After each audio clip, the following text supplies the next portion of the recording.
Hi, and welcome to The Lowest Crime, a podcast all about true crime cases from the Netherlands. I'm Eline, and today we examine a haunting mystery from 2014, the disappearance of Kris Kremers and Lisanne Froon, two young Dutch women whose trip to Panama ended in tragedy and many unanswered questions. Please be aware that today's episode discusses a partly unsolved case involving a disappearance and death, so listener discretion is advised.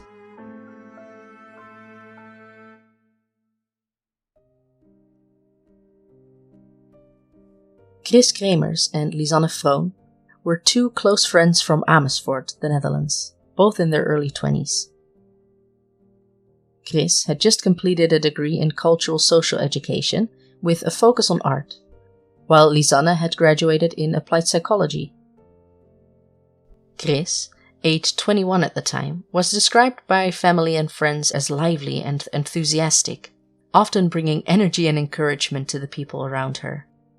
Lisanne, on the other hand, a year older at 22, had graduated in applied psychology from Deventer. She was known for her optimistic and ambitious spirit, qualities that made her a natural planner and someone who approached new experiences with care and consideration. Kris and Lisanne decided to go to Panama as part of a shared dream to experience a meaningful and adventurous trip abroad. Both women had just finished their studies, and they wanted to take a break before starting their professional careers. Their choice of Panama was influenced by its reputation as a vibrant, culturally rich country with beautiful landscapes and opportunities to volunteer and learn. They initially planned to volunteer at a daycare center in Boquete, a small town known for its cooler climate and natural surroundings. This volunteer work aligned with their desire to give back while immersing themselves in the new environment. Just weeks before their trip, Lisanne had moved in with Kris, and together they planned an extended adventure in Panama, eager to explore and volunteer. On March 15th, 2014, they arrived in Panama. For 2 weeks they stayed in Bocas del Toro, attending Spanish classes, enjoying the beaches, and experiencing local culture. By the end of March, they moved to Boquete, a mountain town known for its cloud forests and rugged terrain. Their original plan to volunteer at a daycare was disrupted by scheduling conflicts, so they spent time exploring the area, hiking and immersing themselves into the natural beauty of the area. On April 1st, 2014, Kris and Lisanne set out to hike the Pianista Trail, located within Baru National Park near Boquete. The trail, moderately popular with hikers, is generally described as manageable for those with some hiking experience. It typically takes about 3 to 4 hours round trip to reach the viewpoint and return. While the trail itself is not considered highly difficult, it presents some challenges, especially after rain, with steep or slippery sections making footing tricky.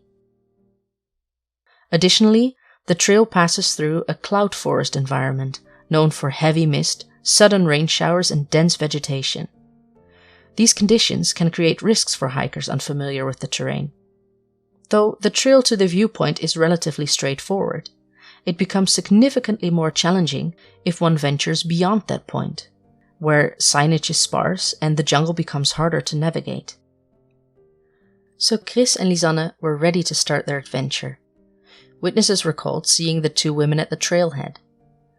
There are conflicting reports about a dog that briefly accompanied them. Some say that the dog appeared at the start but did not continue on the trail itself. This inconsistency in witness accounts is something that we will find more in this story. Kris and Lisanne carried a small backpack, took photos along the way, and dressed lightly for the hike. These early photos later became a key part of the case, offering glimpses in their initial steps into the jungle. When the women failed to return that evening, concern mounted. Their host family, with whom they had been staying, reported them missing on April 2nd. This marked the beginning of a large and complex search effort, spanning weeks and involving local authorities, volunteers, the Dutch police, and international aid.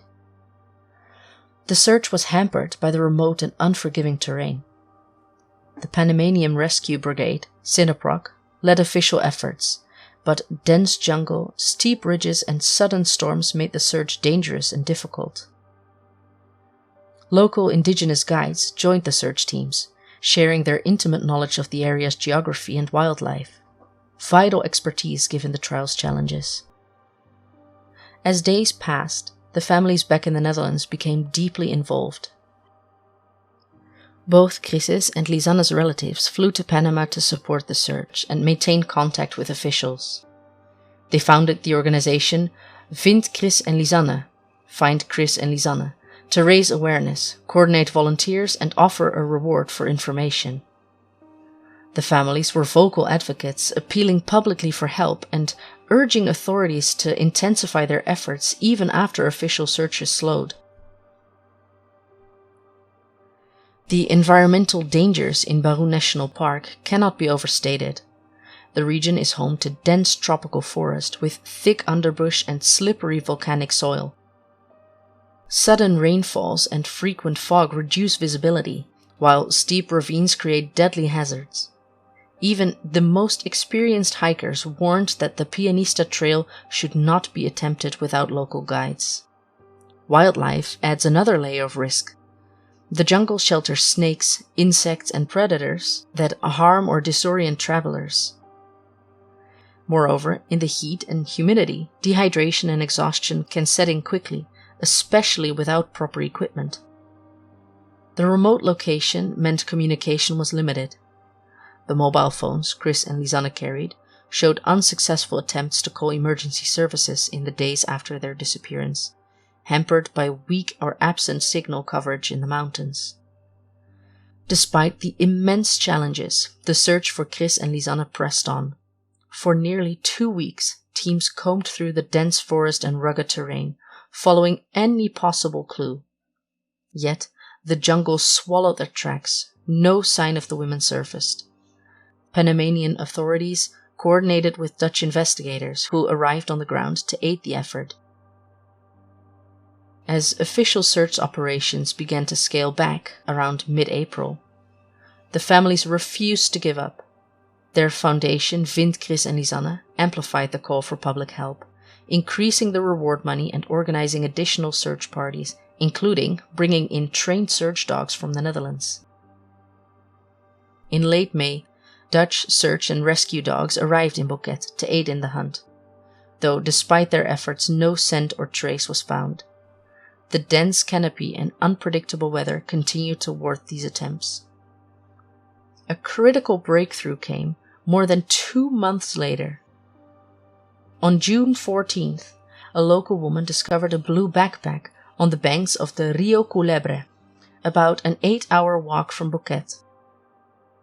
Inside were the belongings of Kris and Lisanne: 2 mobile phones, a digital camera, passports, sunglasses, cash and a water bottle. Remarkably, many items were still intact despite prolonged exposure to the elements. This discovery reignited hope and urgency. Renewed search efforts soon led to the grim find of human remains near the backpack. On June 19th, a boot containing a foot was recovered and identified as being Lisanne's. Additional bone fragments and a pelvic bone, later confirmed to be Kris's, were found scattered nearby.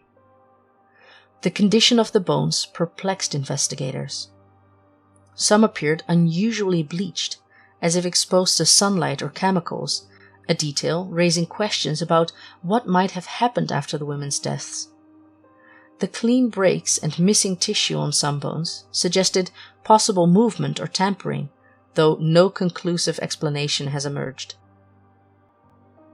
Throughout these developments, the families remained deeply involved, visiting Panama multiple times to assist in the investigation. Kris's father, in particular, expressed doubts about the official narrative, citing inconsistencies and unanswered questions. He returned to Panama in late July, retracing the women's hike and pushing for further searches. Local authorities resumed search operations in late July and early August, uncovering more bone fragments that forensic experts worked to identify. Over the following months, further remains were confirmed as belonging to Kris and Lisanne. The digital evidence found on their phones and camera adds another layer of mystery. Records show several unsuccessful attempts to contact emergency services in the days after April 1st, hindered by poor signal. Intriguingly, Kris's phone was turned on April 11th without the passcode being entered, suggesting that the phones had been handled or left unattended. The camera held over 100 photos, including nearly 90 taken in the early morning hours of April 8th, between 1 and 4 a.m. These images show close-ups of vegetation, rocks, and darkness, with one possibly showing Kris's hair. Their meaning remains debated. Some interpret these photos as an attempt to signal for help, others as disoriented documentation of their surroundings, but there is no definitive answer. Witness statements about the events surrounding the hike also contain inconsistencies. These uncertainties underscore a broader truth. Many elements of this case remain theories rather than established facts. There is no verified evidence of foul play. The possibility of accidental death, given the harsh environment and challenging terrain, remains the leading theory. Other hypotheses include encounters with hostile individuals or wildlife interference, but they have not been substantiated by proof. Today, a memorial stands near the summit of the Pianista Trail, honoring Kris and Lisanne's memory. It serves both as a tribute and a cautionary reminder of the dangers inherent in remote wilderness areas. Visitors are advised not to proceed beyond certain points without experienced local guides. The disappearance and deaths of Kris Kremers and Lisanne Froon remain a sobering statement to nature's unpredictability and the vulnerabilities of even the most prepared travelers. Despite extensive international cooperation, months of searching, and ongoing investigation, many questions linger unanswered. And with that unsatisfying conclusion to this story, we end this episode. Thank you so much for listening to The Lowest Crime. If you appreciated this episode, feel free to leave a like or a comment. You can find any images related to the case on the Instagram account. Thank you all so much for listening, and I look forward to seeing you in the next one.